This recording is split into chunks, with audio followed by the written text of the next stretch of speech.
Өдөрдөгч юм шүү гэдэг. Өнөөдөр Сингапуроос ямар хөгжилтэй байгаа вэ? Тэгэхээр энэ улсыг босгосон одоо энэ өдөртөгчийн түүхийг бид хамтдаа сонсох нэ. Ёстой цаг үе болсон гоё түүх. Маш гоё түүх байна. Бас ингээд цаг үе бас улс төрийн цаг үе Оробсгаа байгаа шүү дээ тийм. Хичээч та нарыг сайхан уншчих. Ли Кан Ю бол орчин үеийн Сингапур улсын үндэслэгч, анхны ерөнхий сайд 1959-с 1990 он хүртэл улсаа удирдсан түүхэн хүн байдаг. Тэрээр Британийн колони байсан Сингапурт төрж өсөөд Английн Кембрижийн их сургуульд хуульч мэргэжлэр суралцсан төгссөн.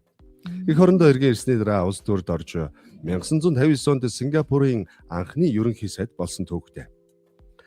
За түүний залуу наснд Сингапур жижигхэн байгалийн баялаггүй, ажилгүйдлэгтэй, бичиг үсгэн тайлагдалт муутай оронд тооцогддог байлаа.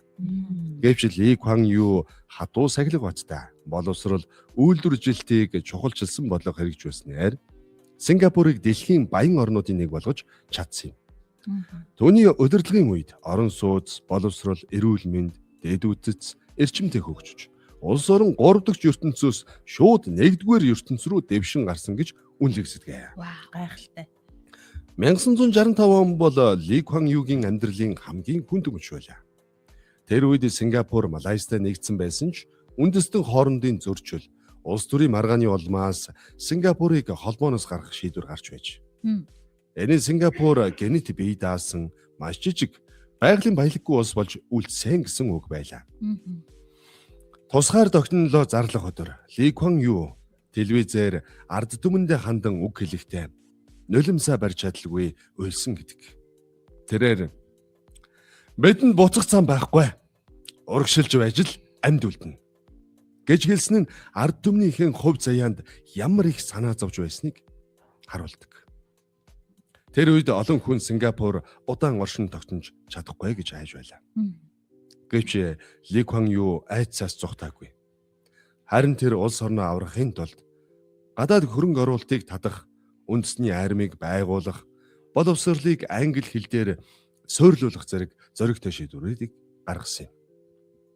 Мөн тэр үндэстэн хэл шашнаар ялгуулахгүй нэгдмэл нийгмийг бий болгох зорилт тавьсан нь Сингапурын тогтвортой байдлын үндэс болсон юм аа. Ли Кан Югийн амьдрал бидэнд нэг чухал сургамжийг өгдөг. Энэ нь юу вэ гэвэл их орноо чин сэтгэлээсээ хайрладаг удирдагч хүнд хэцүү үед ч айж ухрахгүй харин ирээдүйг харж зоригтой шийдвэр гаргадаг.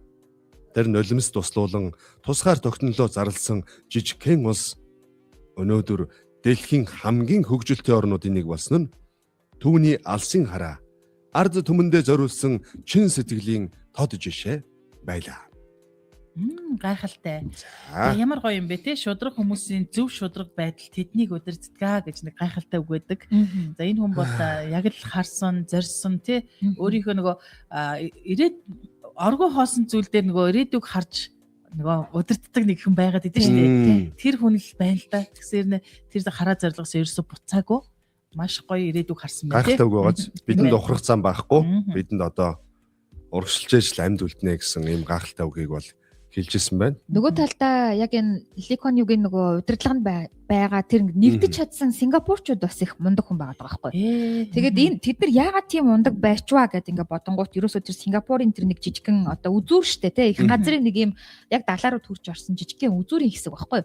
Тэр бол нөгөө их газараасаа нэлээд аслагдмал одоо манайхаар юу гэж хэлэх вэ гэхээр нэг юм төвөөс нэлээд зайтай хөдөө тосгон байсан байхгүй юу? Ер нь бол хамаг загасчдыг тийш ингээд нөгөө шахацсан. Тэнд байгаа хүмүүс нь загасл барьж амьдэрдэг.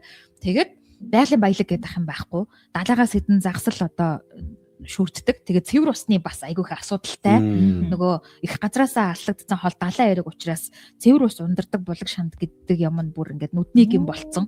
Ийм газрыг л одоогийн Сингапур болгочод байгаа байхгүй. Тэгэнгუთ нэг зөрөгтэй аавын хүү гарч ирээд ингээд урайлж байгаа ч гэсэн тэрний үгэнд орж байгаа тэр ард түмэн гэдэг бас айгүй тийм гоё нэгдмэл цул болсон байгаа. Тэгээд тэр нэгдмэл цул болсон тухайн нөхцөл байдал руу өөрийгөө ингээд буцаагаад аваачаа төсөөлө бодонгууд бүр ингээд нөгөө ямар ч нөгөө эго одоо юу гэдгийг те бардам зан нөгөө бүх юм хаосолсон юу ч байхгүй болцсон хүмүүс тэнд байж байгаа байхгүй. Одоо ерөөсөө ингээл нэг юм өнөөдөр загас баригдах болоогүй болоо те хэдэн загас барьчвал идчих юмсан илүү гарвал нэг хэдэн зоосоор зараад нэг нэг иймэрхүү л юм бодхоос биш улс орон тусгаар тогтнол хөгжил тэр валют англи хэл мэл чи одоо бүр 85 дугаар асуулт